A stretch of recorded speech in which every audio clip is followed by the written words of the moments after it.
Om.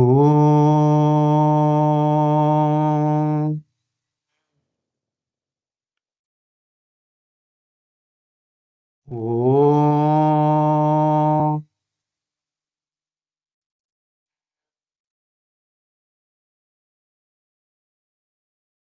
Om.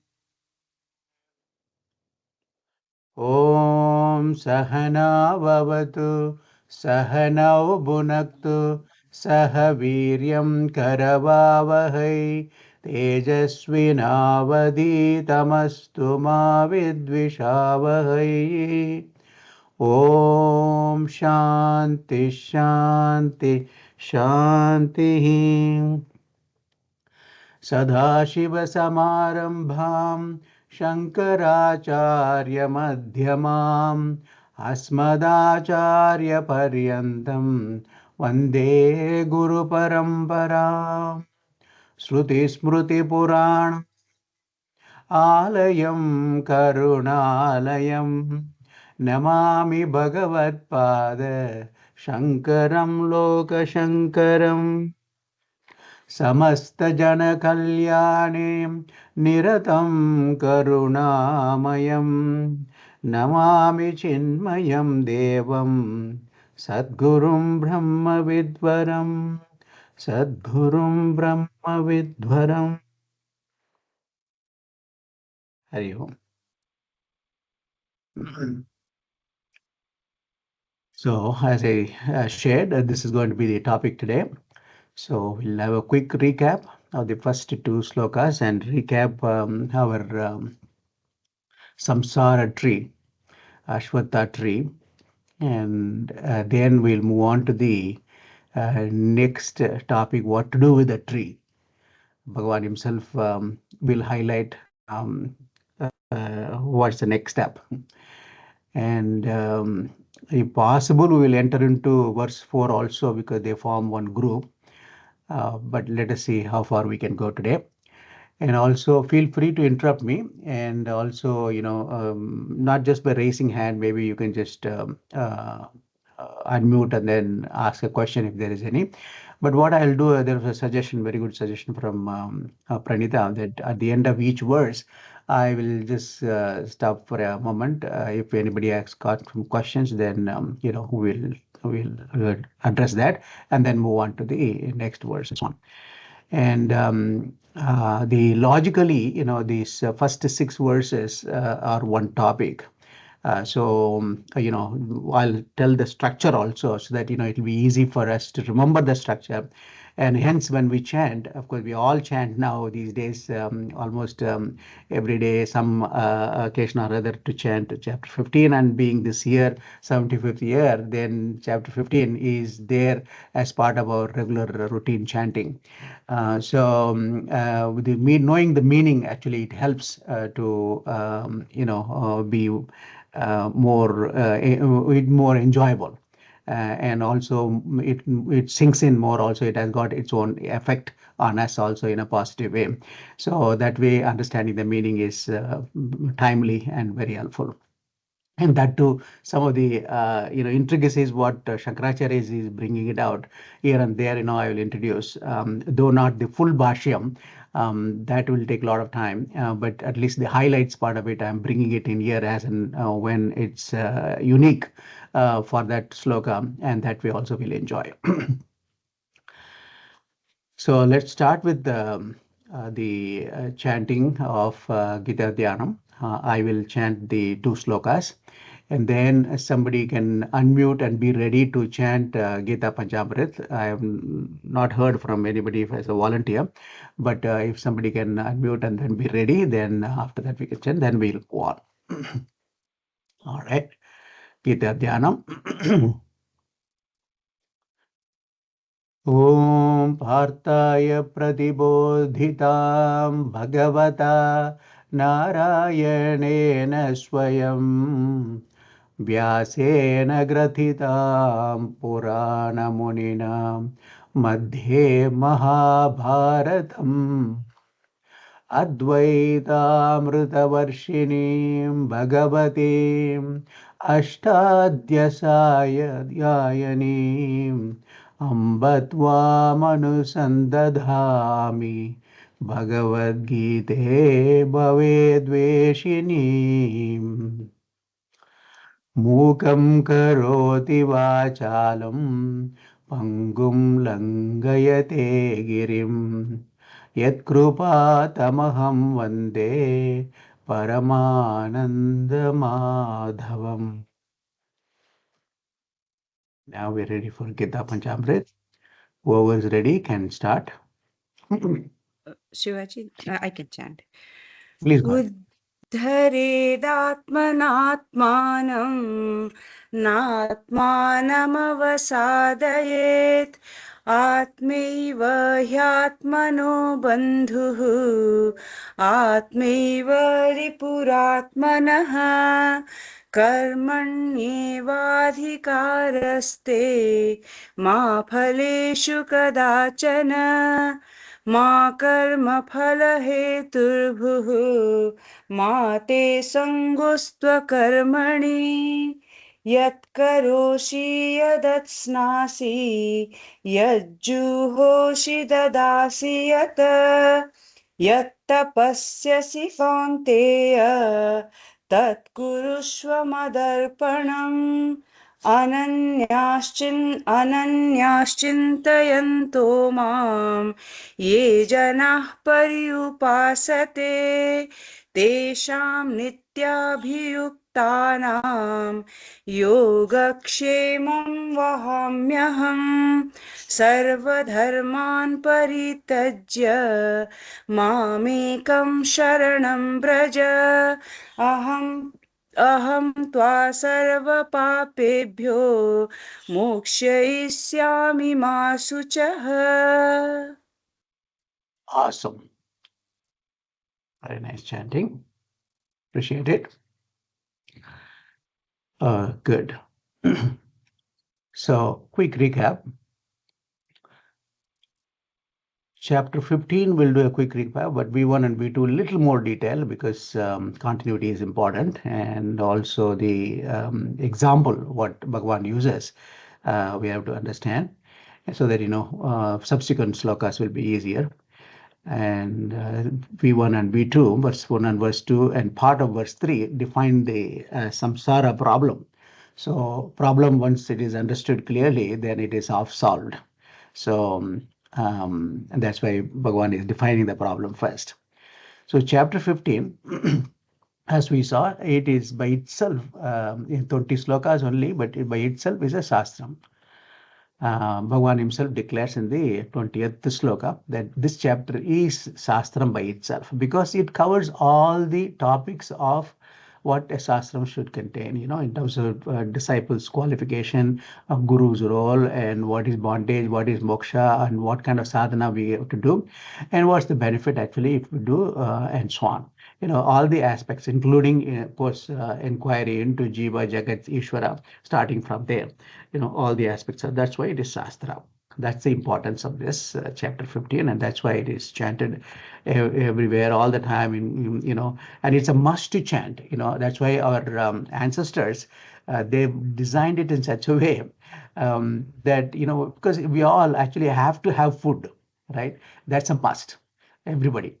So they created a situation where we have to chant chapter 15, then only food follows. So that way it becomes a must to chant chapter 15. That's in our tradition, and that's what we do in most of the places, including some families and so on. And because of this reason, so it is a shastra by itself. And I'm so glad we are all learning the meaning also.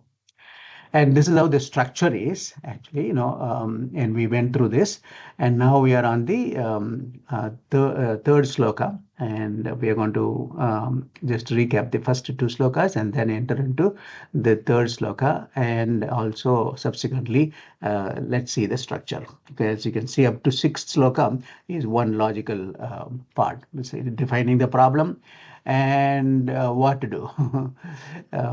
and what is the goal that we want will attain if we do that. So that's the first six slokas, so one topic. So the other structure also will remember. As we discussed, the samsara, we are all going through that in terms of the infinite cycle, birth, rebirth, death, and so on. That keeps on going. The only solution to come out of this cycle is attaining moksha, and that is what actually the Bhagwan actually teaches in this chapter. In very briefly, of course, 20 slokas very briefly. So it's sufficient enough for us to get motivated, so that we'll be able to dive deeper into other texts. Of course, when we study Upanishads and all that, a lot more details are given. And of course, Chakrabhashya also goes a lot more details in terms of how actually we can come out of this loop, and also highlighting much more details about this loop, what we are all going through. Many of us actually, we don't even think about it, because in the day-to-day things and all that, it just goes on. But just to sit back and then think that, hey, we are in this circle, that itself is a great progress. And then once we have, then the momentum picks up, okay, how to come out of this cycle. Hana, or Kulasekara Alvar in Muguntamala, he says, Hana pravurtana tasmin kena praptam garbhavasadi dukkam. I did not know in my previous birth to surrender to you, Bhagavan. And that's why I went through the Garbhavasadi Dukkam. Once again, I went through the Garbhavasa. I don't want to do that in this birth. Let it be the last one. So like that, we realize, and then we then dive deeper into this. Like, that's what we are all doing. And so we are also that way so blessed. Now, let us chant the first two slokas, and then try to summarize what we have seen. And also, if any questions is there, then we'll take it up, and then we'll move on. Together we can chant. All of you can be on the mute, but all of you can chant.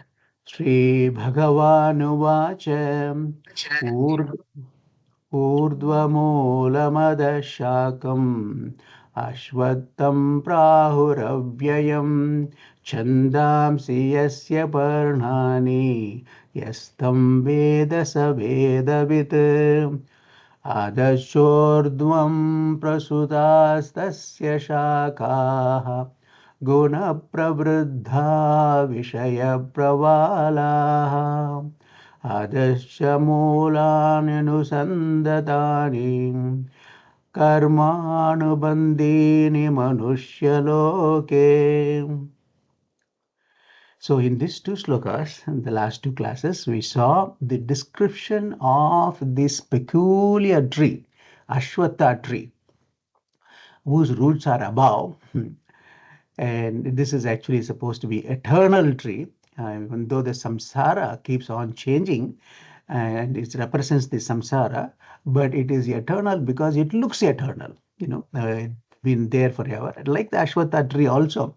Those who are familiar with the Ashwatha tree, they know that it's got the longest life of all the trees. It's supposed to have 2,500 years of life.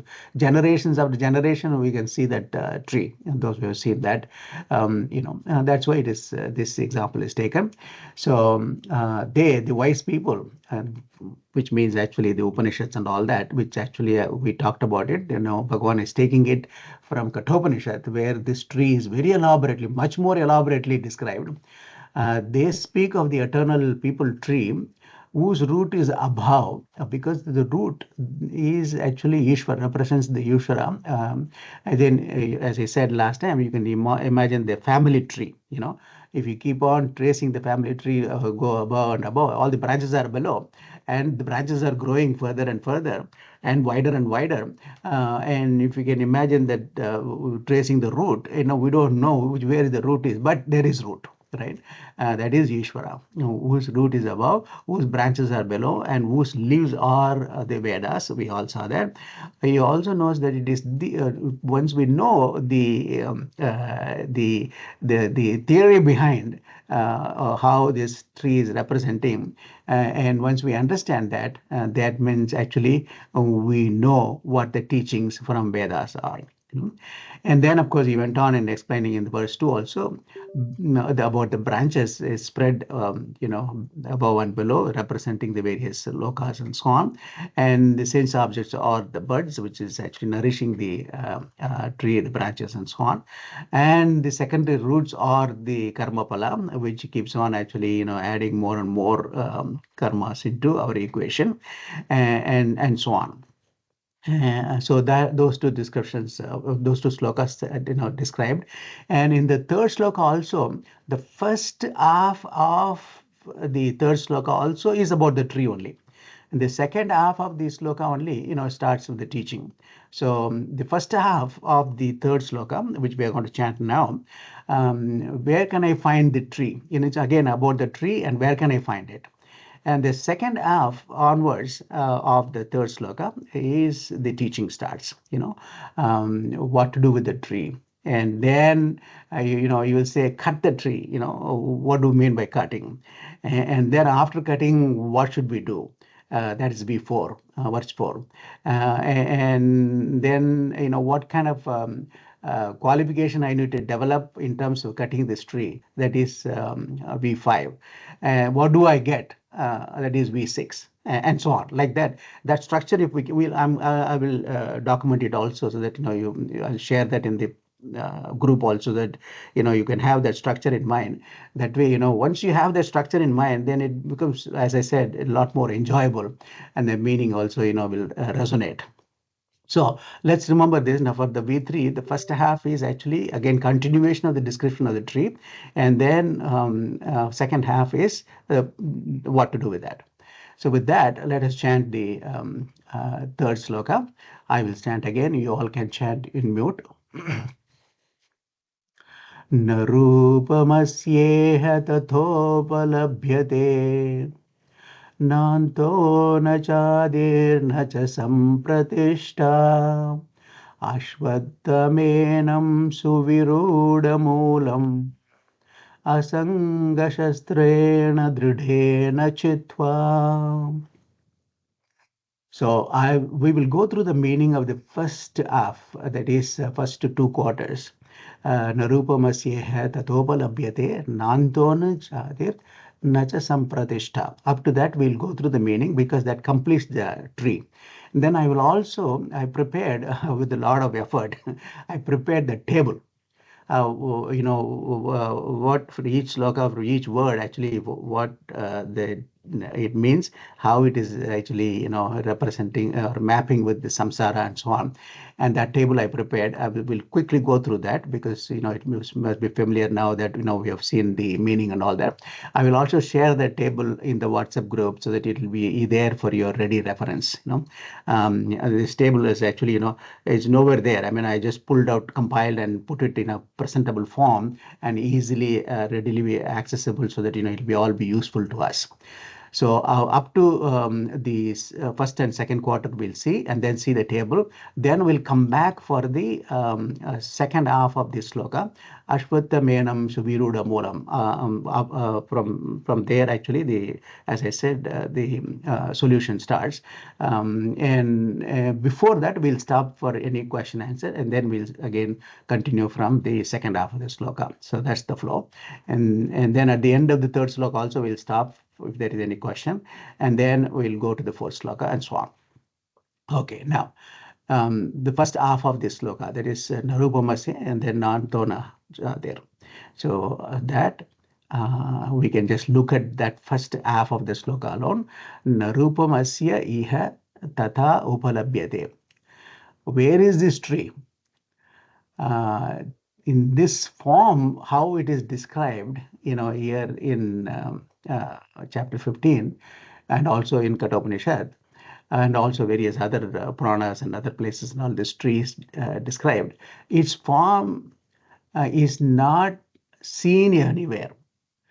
we have to imagine only this. Of course, we cannot find that tree like that, with root up and so on. And at the same time, even though we are not as able to see it physically, does it exist? Yes, it does exist, right? And it has been existing forever. So that's why there's no end nor beginning. And also, when you start inquiring, it is actually, even though we experience it, when you start inquiring, then you find that actually, it is mithya. It is there, but it is not there at the same time. That is what actually is communicating about the tree, and that is up to the first half.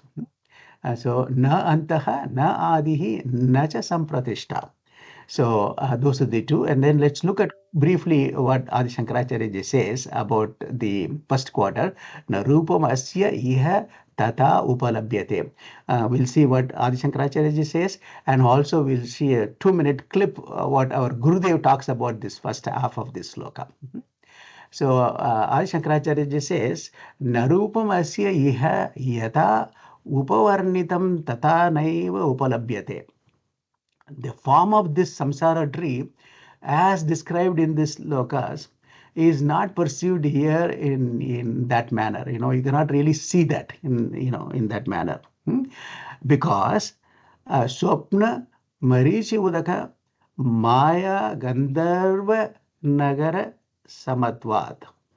So Adi Shankaracharya ji gives some example of how there are certain things which exist, but at the same time, it doesn't have beginning and ending and all that, and it just vanishes and so on. And when we inquire, it just vanishes. Gives, for example, Swapna. Swapna, like a dream. As long as we are in the dream, it looks, real, and we experience that. And then once we wake up, then of course, we know that, dream, it was a dream. Similarly, mirage water, especially when we are so thirsty in a desert, and when we look at the water, and which then we reach there, it is not there, right? But and not only in a desert, even while driving on the roads also, at a hot summer and all that, you can see water on the road, mirage water. And there it's like a Maya, it's illusion, it's a magic, you experience the magic show. But when you start inquiring, it is not there. And then Gandharva city, like, in the sky and all that, certain times actually, all the clouds and all suddenly form. And then, you see elephants, you see, horses, you see castle, you see various things and all as the city in the sky. But it vanishes, like that. Adi Shankaracharya ji gives some example that, this tree is like that, you can experience it, but at the same time when you inquire it, it is not, it will go, because, what will you end up with, we'll see that. So that's what actually summarized in the first half of this sloka. Now let's listen to Gurudev 2 minutes of the first half of this sloka, how he describes. Arjuna was looking at Krishna because he's painting the picture of the tree of life was so in detail that Arjuna, as an extrovert man, thought that there is a tree like that somewhere secretly in the valleys of the Himalayas. And if Krishna can take me and show me the tree, and if you see the tree, you have understood all the secrets of the scriptures, and moksha is gained, liberation is gained. I have understood God. So God is a tree. It is in one of the valleys of Ganges. Thus the poor fool has understood directly. His look clearly showed that Krishna, be kind enough, take me, please, take me there and show me the tree. So he had to say, Narupamasyeha tato upalabhyate. You cannot get a tree of this nature or form as I described. I was trying to describe to you of a great reality through the picture. The picture is not, a tree is not there like that. It's a tree of life. Why do you say so? In this tree of life of the universe, of things and beings, nacha nando na adir nacha sampradishta. Nobody can say when it started, when will it end, or in the very present what is condition. It is not conditioned by time. This great grand reality, the entire tree, enlivened by the Supreme, is not something that can be conceived by the intellect, because intellect can conceive only that which is conditioned by time. This seems to be beyond the time, beyond the comprehension of the intellect, because we don't know which is the beginning, middle or end of this tree of life. So that is the first half, and the second half also is comments are there, but that's another 2 minutes. We'll see that after we go through, understand that meaning. By the way, actually, for each of the slide, what I've created, I put a title also there. For example, in this verse 3, first half, where can I find this tree? Looking at when I share the slides and all that, looking at that title itself, this what we learned actually should come to our mind. So that's the idea, so that it keeps easy for us to remember. Now, having seen this tree fully, that is up to the first half of third verse. Now let's quickly tabulate the what are all the things we have seen. Now I'm not going to go through the various entries in detail because I'm going to share this with you, but also we have studied this so that you will just keep this as a reference. And I of course elaborated as much as possible and put it in the table form so that as a ready reckoner it is available to us. So let me go through some samples. So we started with Urdhva Moolam. And I've given the Sanskrit and also English transliteration also for those who are interested. So that is actually the tree, Urdhva Moolam. Now, what does it mean? The root above, Urdhva Moolam, root above, we saw this. And what does it map to the samsara? It actually maps to Ishvara, the cause of the universe. Again, you can imagine the family tree also. Who is the root? Ultimately, it is of course Ishvara only. So root above, Urdhva Moolam is root above, which is represents here in samsara Ishvara. Adashakam, that means actually branches below. Again, we saw all these meanings when we studied the verse 1 and 2, but I'm just tabulating it and then I'm just giving you a flavor of this, how it is represented in the table for easy reference. Other Shakam, branches below. It is the manifested world. It is the Jagat. All the branches are all manifested world. And it represent various lokas also, because upward, downward, and all that. And we are in the Bhuloka and all the way to Brahmaloka. Before that, Swargaloka. Before that, Pratiloka, and so on. And we know all this. And then again, down below is all other lokas, Atala, Patala, and so on. So that is what all the branches represent. Then Ashwatham, this actually represents the people tree, but also we also saw Shankaracharya's definition of how this Ashwatham actually might have been chosen by the scriptures is because Ashwatha, not lasting till tomorrow. That is, it's a temporary. Even though it is 2,500 years, the life cycle of this people tree, but it has got a end. But samsara looks to be permanent. but it has gotten impermanency also. That's why the Ashwatam. And like that, for each one of these words, I mapped it. Prahu Avyayam, said to be imperishable. It is beginningless. And Chandamsi Yasya Parnani, and leaves are all the Vedas, Veda mantras. I think Gauri asked the question last time, Vedas, actually Vedas actually means Veda mantras. And yeah, I was thinking of an example that somebody says, "Oh, you are CMA, you are Chinmaya Mission Alberta," which means actually, you are one of the families of Chinmaya Mission Alberta, like that. When Vedas are represented, Veda mantras. And then Adashordvam Prasudha Shakaha. The branches spread below and above, various worlds of experiences, etc. And then goes on, Guna Prabruddha, grown by the gunas, Sattva, Rajas, Tamas, etc.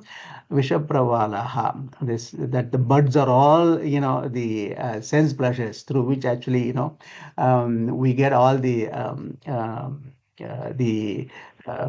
pleasure and also sorrows and so on. Then and so on. So like that, I listed for each one of this, like what we studied. This is up to first two verses. Then we saw the first half of this third verse also, that follows here. Narupamasyeha tatopalabhyate. Its true form is not perceived. It's mithya nature. That also we just saw. And also Adi Shankaracharya ji explained, and with that examples and all that, with mirage water and dream and so on. And also Gurudev also explained that. Na antaha na adi. It got no beginning, no end. And also no substratum also. It is actually, it depends on something else. It is a dependent entity, not an independent entity. So, nacha sampradishta. So, up to this, actually, the description of the tree. Again, I'll share this table. A lot of effort has gone into this, as you can see, imagine. But it's a very useful tree, just to remember, table to remember the concept as we chant. Because, as soon as we start chanting Urdhva Moolam Sakam in chapter 15, which we are all going to do every day or doing it, then this tree should come to our mind. And also preferably each one of the words when we chant, then corresponding meaning also should. So that, we'll remember our samsara. That's the idea. And then, of course, try to come out of it by learning the first subsequent slokas. So that is the verse 1 and 2, and also, of course, the first half of the third sloka. Let me stop here because this is a logical point for a second. If anybody has got any question on this, before we go to the solution, how to get rid of this samsara, which starts from the second half of the third sloka onwards. Hari Om Shivaji. This I can visualize this tree as if the banyan, this ashwatthana tree is by a lake, and I am seeing from the other side of the lake and looking into the water. Then I can see that. Then I can see the root is at the top and the leaves are at the bottom. Okay, good. As such, it's As long as complicated. Now you're putting it in water too, Uttamji. Ayyo Rama. You're making us look at that thing. as long as you understand the samsara difficulties and then try to come out of it, then that's good. Yeah. Any other point? Uncle Ji, Yeah. in this example, the reason I just wanted to clarify the Sure. reason why the roots are represented on top, the tree is made ulta, is it because the root is Bhagwan, and in our culture, Bhagwan is anything param, we treat it as above.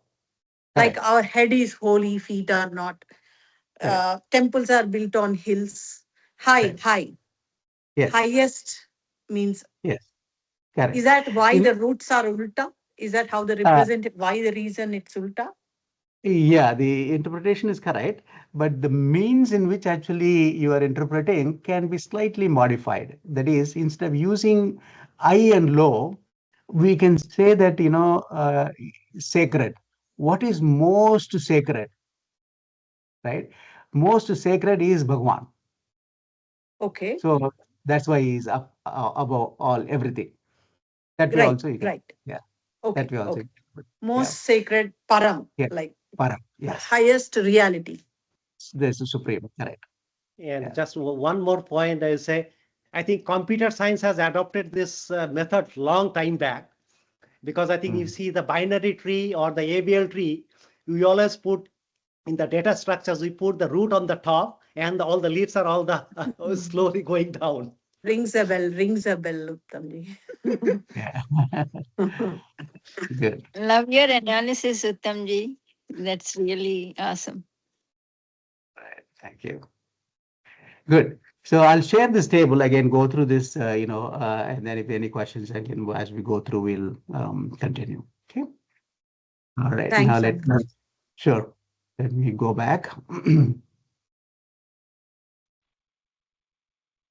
All right. Good. Are you able to see the full screen? Yes, Shivaji. Yes, Yes, we Shivaji. can. Okay. Yes. Okay, Yeah. good. So we saw up to first half of this third sloka. And now, in the second half, um, the teaching starts.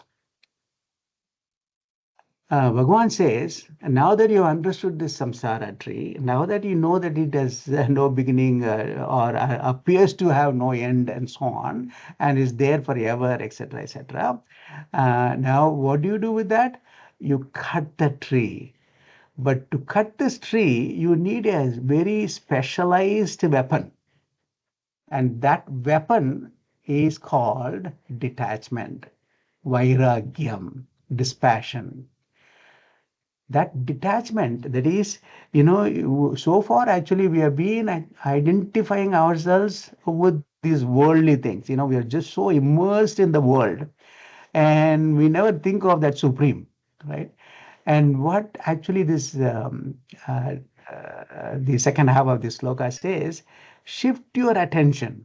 Shift your attention from this worldly things to that supreme. It is like the example what I mentioned also, which is, we can use that example throughout various occasions. That is, we are in the movie theater and we are watching the movie. And if we are actually crying, then we should shake ourselves and then look at outside. And then, why am I crying? I know the hero is crying, heroine is crying. Why am I crying? That question, that inquiry, if we do, then you start, thinking, looking around, and you see the others are also crying. Then you realize that actually, you identified yourself with this hero and heroine in the movie so much that actually you have assumed their role and then started, playing their role in terms of crying or whatever they do it, they're doing and so on. And that's what you did. So what we should do, we should shift our attention to the screen, the white screen behind that. Similarly, from the worldly, attachments, what we have, we can still be in the movie and enjoy it. I mean, it's not that actually when you shift your attention to the screen, it's not that you're going out of the theater or something. You can still be in the theater. We can still, enjoy the movie.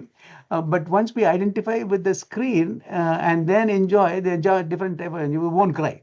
We'll only appreciate how nicely that hero or heroine is acting or whatever, so that is what actually Bhagwan is going to say. You cut this tree and then we'll see what then part of it comes in 4 and 5 and 6. Verse 4 and 5, verse 5 and 6. But here in the second half of this third sloka, he is saying, cut that samsara tree with the powerful weapon called detachment, asanga. Ashwattham enam subiruda moolam. Um, Asanga Shatrena Dridera Chitva. I've given the meaning also. This firm rooted, people tree, which is the samsara is very firm rooted, right? Cut that using detachment, asangam. Asanga is actually, detachment, which is vairagya. Using that, you cut the tree and then what? The sloka is not complete. So it continues that and then do before verse 4 and verse 5 and verse 6 and so on, right? So everything, you cannot pack, Bhagavan cannot pack in one sloka, so he's actually that way having that structure. Again, imagine, knowing this meaning, again, when we chant next time, you'll be able to enjoy a lot more and understand, and also, it'll also sink in. So that is the second half of this sloka. And our Adi Shankaracharya, he gives the interpretation asangaha, that asanga nama is vairagyam. Tena shastrena chitva. That weapon, shastram, you use that and cut it out. Again, the cutting is not a physical destruction. It's not. You don't really come out of the movie theater. You're in the movie theater. So it's the identification what we have done so far, that we'll have to realize that we have identified ourselves with the wrong thing. Dehabhimanam is the body identification is the major problem. We have actually, who are you? You tell your name and also your entire CV, your resume you tell. That's all for this complex only. But our true self is that Atma, right? So we'll have to kind of shift our attention from the movie to the white screen, and still we can be in this world and then interact. So that is actually is the detachment he is referring to. Let's listen to what our Gurudev says on that. Ashwatthamenam, then what can I do? Enam ashwatham, this ashwatha tree, ashwatha, that which will never remain tomorrow, this people tree, this huge tree of life, suviruthamulam, whose roots are so powerfully entrenched that you cannot pluck it and throw it away. Not even elephants can do it. Earth movers cannot move it. Then what can you do? Asanga shastrena dhridena chitva. Chitva, having cut down the tree. A vriksha tree is called vriksha because vrishchanad. Vrishchanad in Sanskrit means that which can be cut down. That's why it is called a vriksha tree. So this tree can only be cut down. It cannot be plucked and removed. Cut down. So having cut down the tree, hey, cut down a tree is very easy outside. Because I know the tree is standing there and I want to cut it down. Then I use the axe and slowly cut down one side, and when it is almost more than half cut, I slowly start cutting in the other side. Out of its own sheer weight, it will fall down. I know that. But you are telling me that to cut down the tree of my personality, my own BMI, PFTO8, cut down. How will I do that? I am the cutter and the cutted, isn't it? What is to be cut? Me. By whom? By me. Hi, you are talking something impractical. It says, Asanga Shastrena. Shastra, instrument. You have to cut down the tree of life by the sword of asanga, non-attachment. Non-attachment means, never mind. If you don't remember, ask these pillars. Come alone and tell, because the pillars are also shy to talk about it. So you must come one by one and ask these three pillars. Any one of them will do. They will tell you, I plus asanga. So you give up this I and the selfish individuality and selfish desires. This is called this is a sword by which you cut down the tree of life. It's not that you are destroying it, but your identification with it, you remove. It's a psychological adjustment, a mental adjustment of the value or your relationship with the BMI beauty. Right. So that's the point actually he's emphasizing. In terms of cutting this tree is not physically cutting it. It's actually in understanding.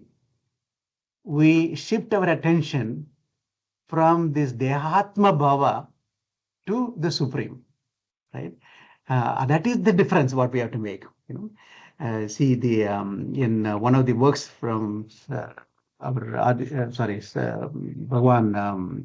Ramana Maharshi Ji, in work called Saddarshanam, he says, Dehatma Bhave Jadao Samanav.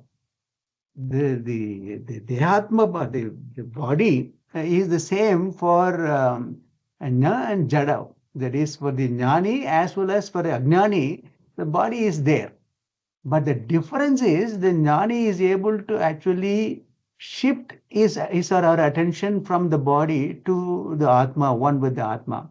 But whereas the Ajnani, he thinks this body is everything, right? And that is the in understanding shifting is what actually is needed. And for that, one of the main things that is needed is vairagyam. What are the other things that are needed? That we'll see. But this is the main thing, vairagyam. This passion is needed for shifting that in understanding, shifting that attention from the worldly things to the supreme, and at the same time living in this world. So that is actually one of the four important sadhanas what Bhagavan has started teaching in this third sloka. He has described the samsara, and then he is going to tell four sadhanas at a very high level. Of course, it can be broken down into further levels and all that. Some of us have studied that. But at the four high level, four bullets he is giving. And what are they? We'll see that. Having cut the tree with the dispassion vairagya, what should I do? Don't stop with that. You have to do something more also. Dispassion alone is not enough, right? You will have to actually, really abide in that. Otherwise, what we'll do, oh yeah, I'm seeing the screen also. Now let me go back and see what the hero and the heroine are crying for. Oh, I see. Okay, something new has come and they are crying. Oh, I also get involved. The dispassion alone is not enough. There's something else also we need to do. But that is dispassion is necessary. Otherwise, the karma will continue. Now, what are those four important things what he is suggesting in the next few slokas? That is actually, we can group them under this. Keep this four bullets in mind, and as we go through fourth verse and fifth verse, we will see how Bhagwan is developing, these importance of these other sadhana what we have to do. So in this verse 3, he has talked about dispassion. And in the next verse, he's going to talk about bhakti and also the need for Vedanta Vichara, the need for the inquiry. And then in the fifth sloka, he's going to talk about the how to develop the virtues, the healthy virtues. And of course, he has talked about it, a little more detail in 13th chapter, and he's going to talk more about these virtues in 14th and 16th and so on. But he's giving this chapter being summary, and also Shastra by itself, he is giving at one sloka level, he is giving the healthy virtues to be developed. That is in the fourth. And the sixth one will say, okay, what is that we'll gain by this, and that's the structure you can keep in mind, right? Now, in V3 so far, up to V3, what we have seen the samsara tree, and then we have also seen that dispassion is needed, right? Now, with that, we are going to enter into the fourth sloka. And by the way, just when I was creating this slide last night, just when it's such a coincidence, this slide actually appeared in our CCMT, communication, global communication they have.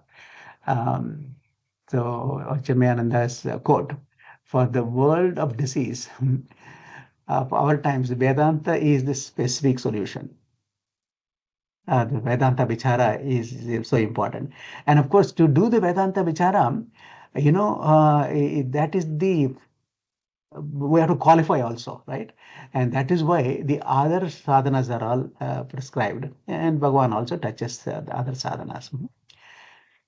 Okay, now with that, we'll enter into fourth sloka. Again, look for those two sadhanas in this fourth sloka. That is Bhakti and Vedanta Vichara. So I will.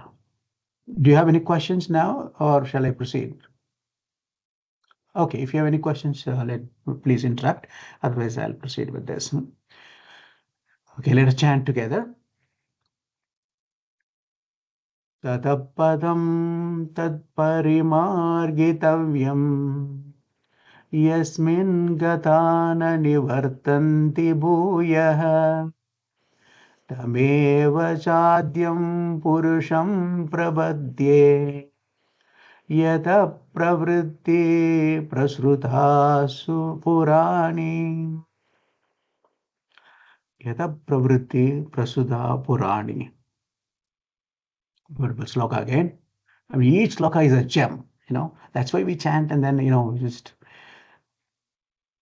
Now, let's look at quarter by quarter, and let's take the second half first. Having again, see the title in verse 4, having detached, seek the supreme, right? That is the message in this sloka. Now, in quarter 3, that is the third line, Tameva chadyam purusham prapadye. Tameva chadyam purusham prapadye. Prapadye is actually surrendering, surrendering to whom? To that ancient Purusha, to that Ishvara, because Ishvara, obviously Paramatma was there even before the space and time and all came, everything came from him only, including the space, time, and then of course, Vayu, and then fire, then all the other elements like water and earth and so on.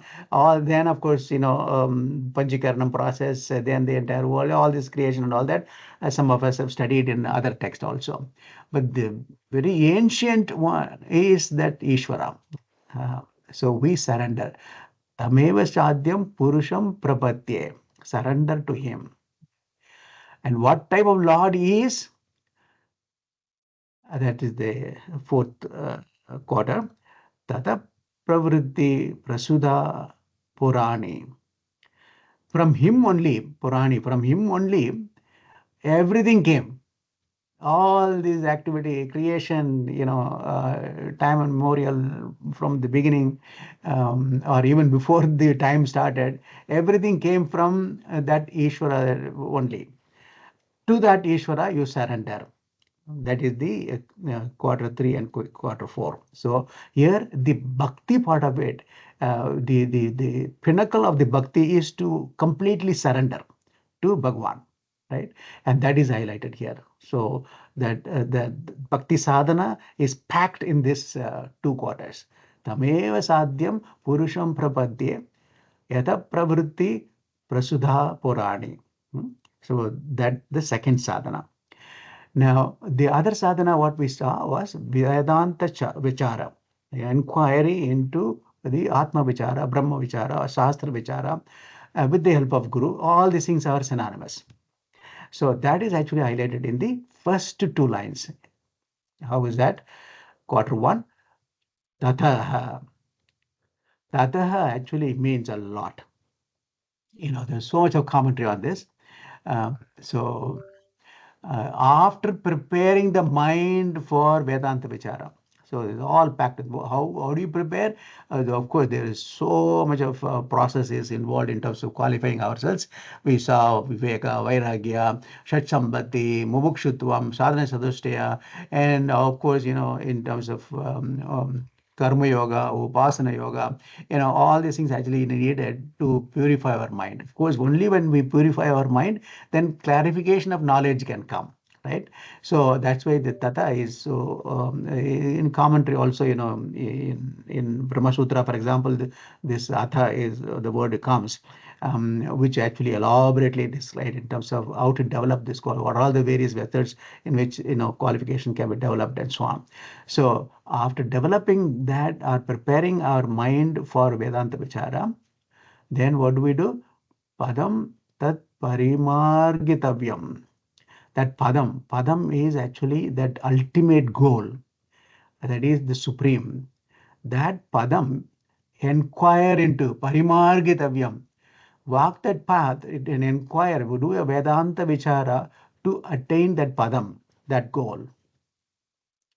Again, very, very packed in this three words, 4 words, very packed. Padam tat parimargitavyam. Inquire into ultimate goal. And once you inquire and then realize that your true nature, then what happens? That is the ultimate. Yasmin gadana nivartanti bhuyaha. Once we reach there, I should have actually put the English transliteration there instead of, again, I repeated that. Anyway, so you can see the English transliteration on the above. So, Esmin Gatana nan nivartanti bhuyaha. So those who have reached that goal after, of course, it's a long process. It's just said in 2 lines, but we know that it's a long process. So qualification itself is a long process. Then, of course, once we abide in our true self, once we reach that goal, then there's nothing more to achieve. There's no question of returning back. We don't return to samsara. Once we know that, I'm identifying with this screen behind the movie and then enjoying the movie, then, you start enjoying it even more. And because you're rooted on the white screen.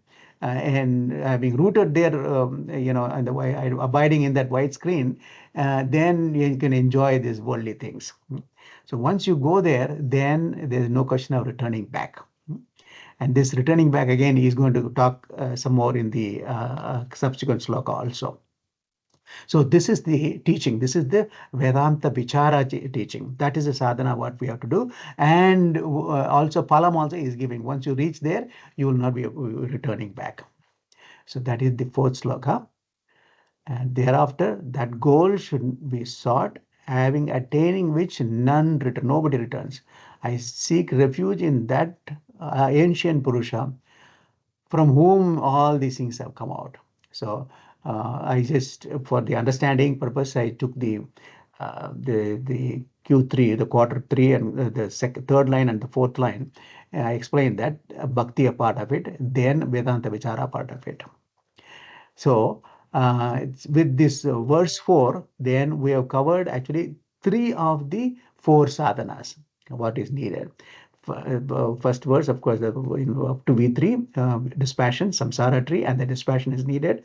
In the fourth sloka, of course, he has packed. It's Bhakti Yoga and Jnana Yoga. We can talk for forever, and that's why so many the library of scriptures we have. But this chapter being the essence, so you can actually remember the elevator pitch before for Vedanta Svichara and surrender. Then comes the verse 5, where he talks about the healthy virtues, which we will see that later. Nirmana Moha Jitasanga Joshaha. We'll see that this V5. I've titled it wrongly, V5 which is. Okay, so with that, let me stop here. And if there any question before I go to the next guided meditation? Any question on V4? Please, think about this, and it's so much of packed information is there, and of course you can read beautiful commentary by our Gurudev also.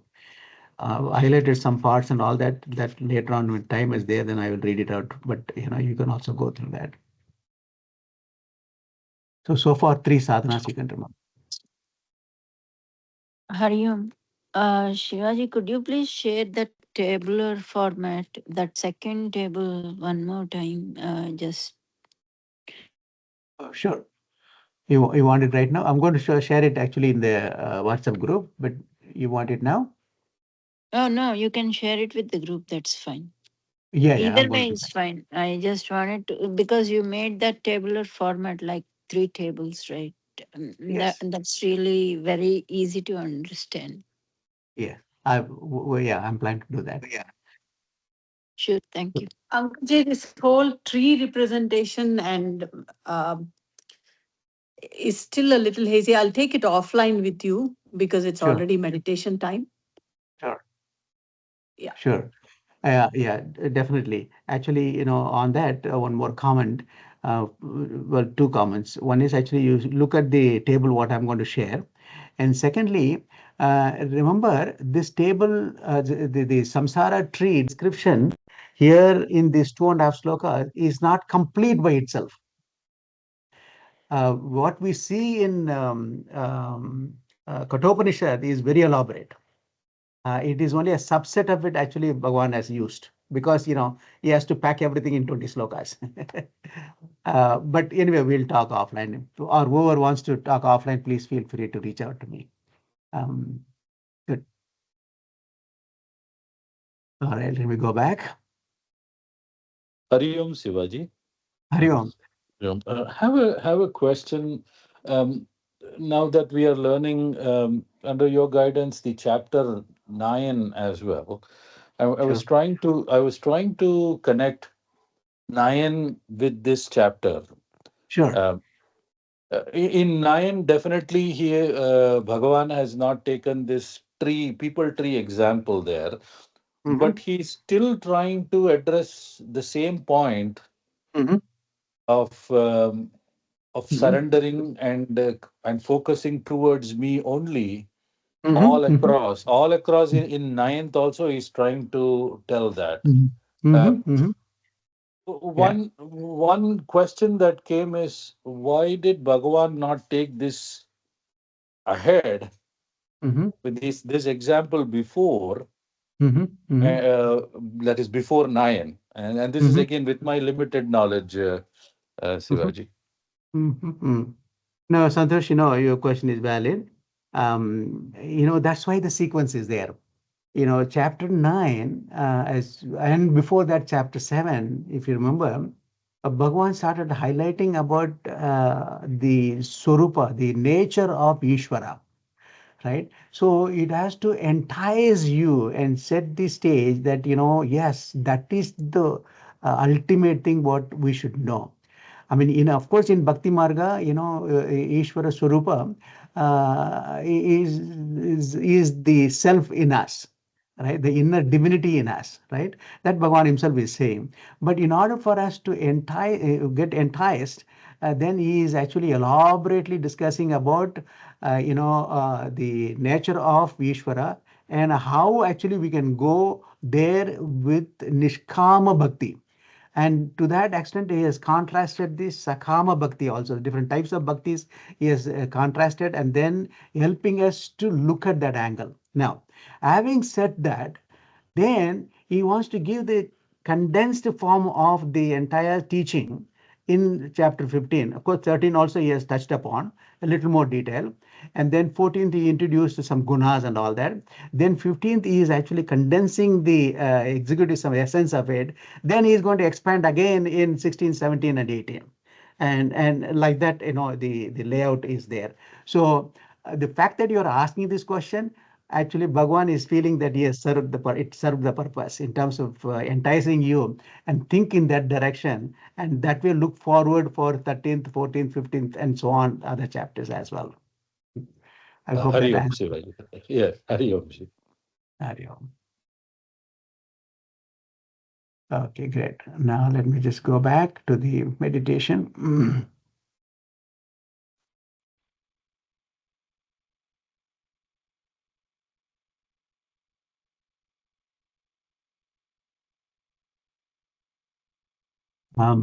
Topic, I'm not giving any topic this week for the reason that, it is spring break. I've already taken your 1.5 hours of time. And there are other two topics also which are there, which if you have not reflected and shared, please do. And at least, go through the share what others, the items what the others have shared. And it's really worth, reflecting this, so it gives the foundation for you to, you can see the link in terms of more we dwell on these topics, the subsequent slokas also become, a little more clear in terms of understanding. Okay, let's do the meditation. I'll chant a couple of slokas before we go to meditation. I may take a couple of more minutes beyond 9:30. I'll chant a couple of slokas.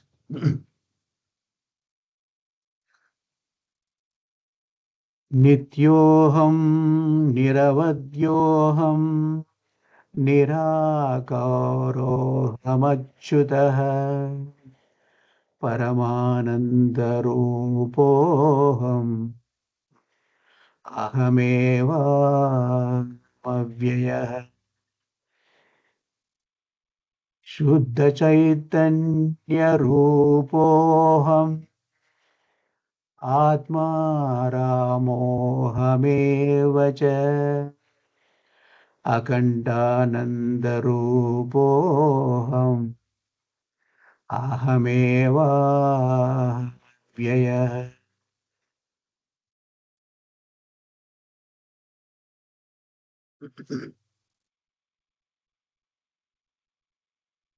We'll meditate upon the glory of Hanumanji.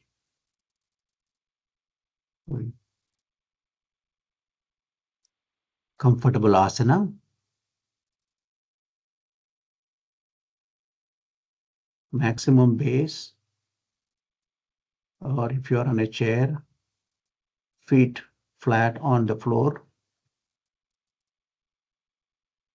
Back, neck, head perpendicular to the base.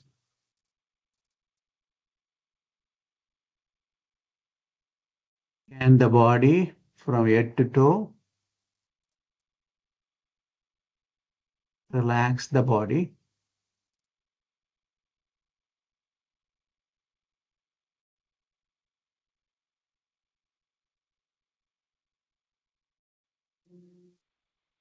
Keep Sri Hanumanji's picture in mind and gently close the eyes.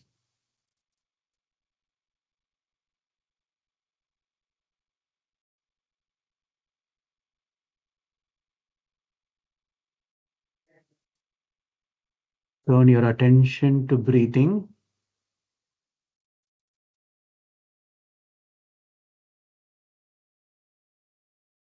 Observe the breathing.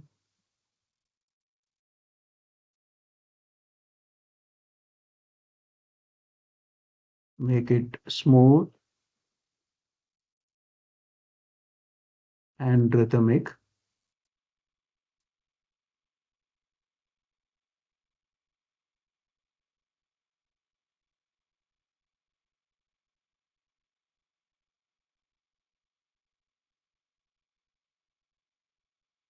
After asana and pranayama, pratyahara. Withdraw the mind from worldly thoughts.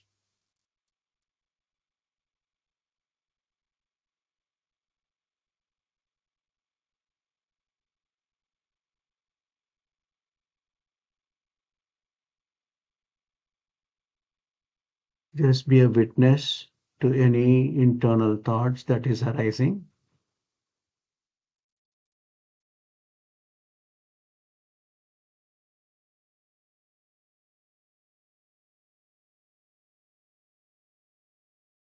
Think of Sri Hanumanji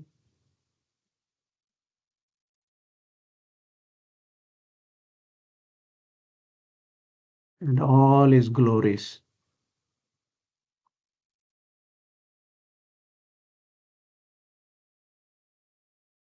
We all know Sri Hanumanji has got countless glories.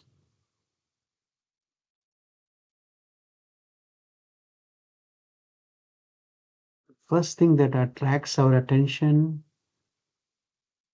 is Hanumanji's incomparable physical and mental strength.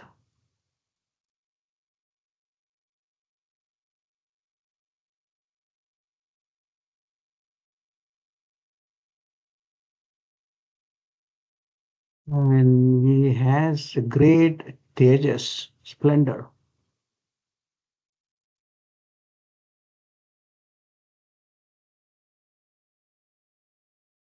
His thoughts and words are pure.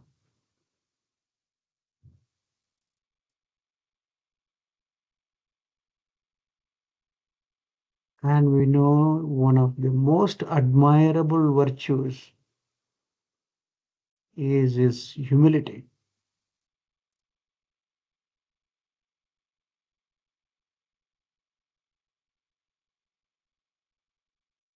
There is one character in Ramayana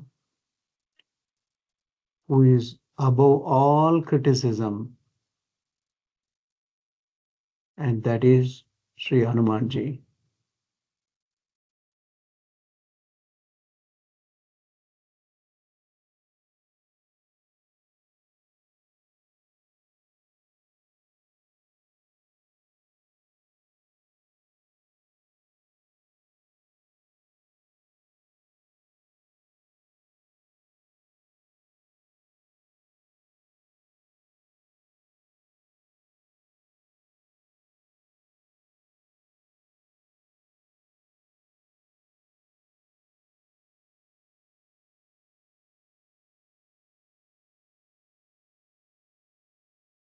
We bow down to Sri Hanumanji, the abode of incomparable strength, whose body shines like golden mountain. He is the destroyer of the demon.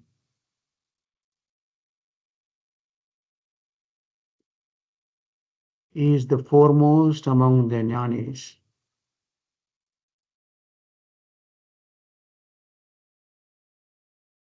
He is the treasure house of all virtues.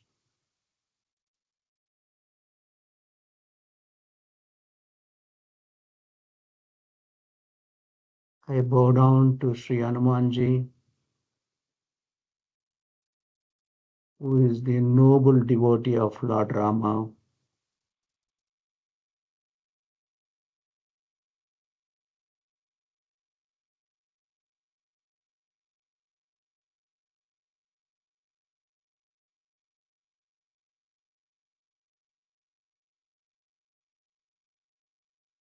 Atulita baladhamam हेमशैलाभदेहम्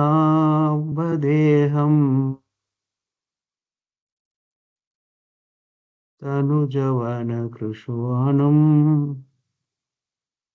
ज्ञानिनामग्रगण्यम् सकलगुणनिधानम् वानराणामधीशम्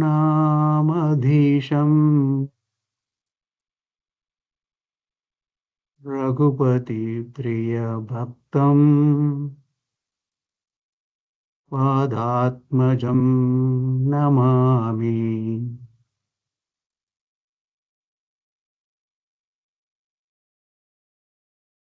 I bow down to Sri Hanumanji, who is the noble devotee of Lord Rama.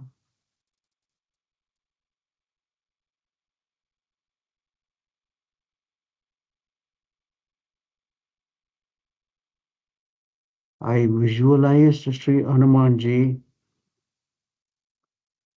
and I feel the strength, wisdom, devotion, and courage imbibed in me.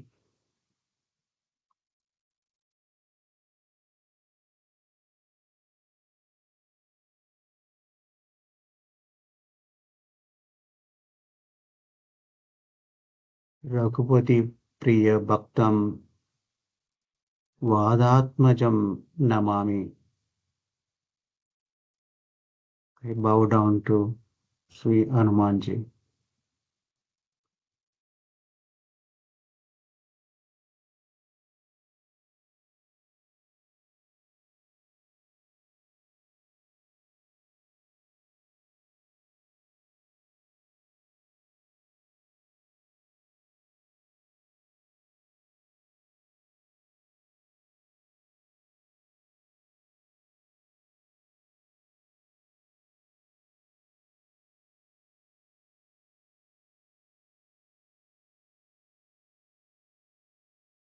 Om Purnamada Purnamidam Purnat Purnamudachyate Purnasya Purnamadaya Purnameva Vashishyate. Om Shanti Shanti Shanti. Hari Om Shri Guru Bhyo Namaha. Hari Om.